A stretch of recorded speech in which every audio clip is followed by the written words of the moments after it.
warahmatullahi wabarakatuh. Saya Vivatul Maufiroh, NIM 060403200066 dari Prodi Manajemen Pendidikan Islam, Fakultas Tarbiyah dan Keguruan UIN Sunan Ampel, Surabaya. Di sini saya akan menjelaskan struktur teks karya ilmiah. Saya akan membahas struktur di dalam karya ilmiah. Sebelum kita membahas struktur di dalam karya ilmiah, alangkah baiknya kita mengetahui apa itu karya ilmiah. Karya ilmiah adalah karya tulis yang dibuat untuk memecahkan suatu permasalahan dengan landasan teori dan metode-metode ilmiah. Karya ilmiah berisikan data, fakta, dan solusi mengenai suatu masalah. Penulisan karya ilmiah dilakukan secara runtut dan sistematis. Nah, sekarang kita memasuki struktur di dalam karya ilmiah. Karya ilmiah dapat ditulis dalam berbagai bentuk penyajian. Masing-masing bentuk itu berbeda di dalam hal kelengkapan strukturnya. Secara umum, bentuk penyajian karya ilmiah terbagi menjadi 3 bagian. Bentuk yang pertama yaitu bentuk populer. Karya ilmiah bentuk ini sering disebut karya ilmiah populer. Bentuknya mana suka.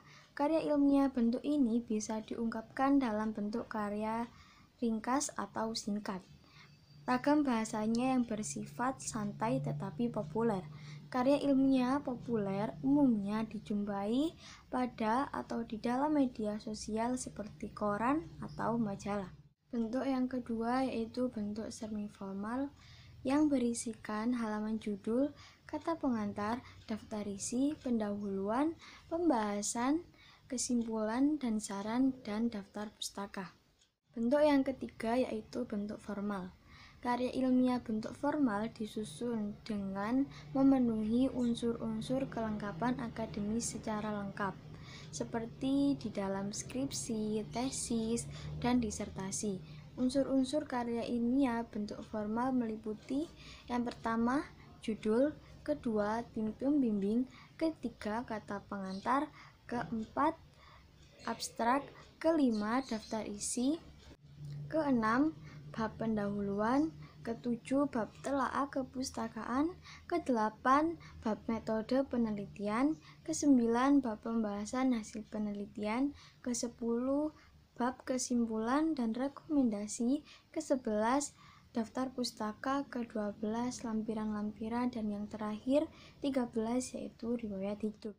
Yang akan bahas saya lebih mendetail yaitu bentuk semi-formal, karena bentuk semi-formal sering kita pakai atau kita gunakan dalam pembuatan makalah. Bentuk isi formal berisikan unsur-unsur. Yang pertama yaitu halaman judul. Judul dalam karya ilmiah dirumuskan dalam satu frasa yang jelas dan lengkap. Dan yang kedua, kata pengantar.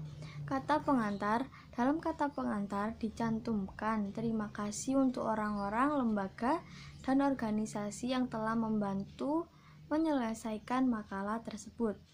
Yang ketiga yaitu daftar isi. Daftar isi merupakan petunjuk untuk para pembaca. Daftar isi harus ditempatkan di bagian depan karya ilmiah, bukan di bagian belakang karya ilmiah. Yang keempat, pendahuluan. Pendahuluan berisikan 4 unsur. Yang pertama, latar belakang masalah.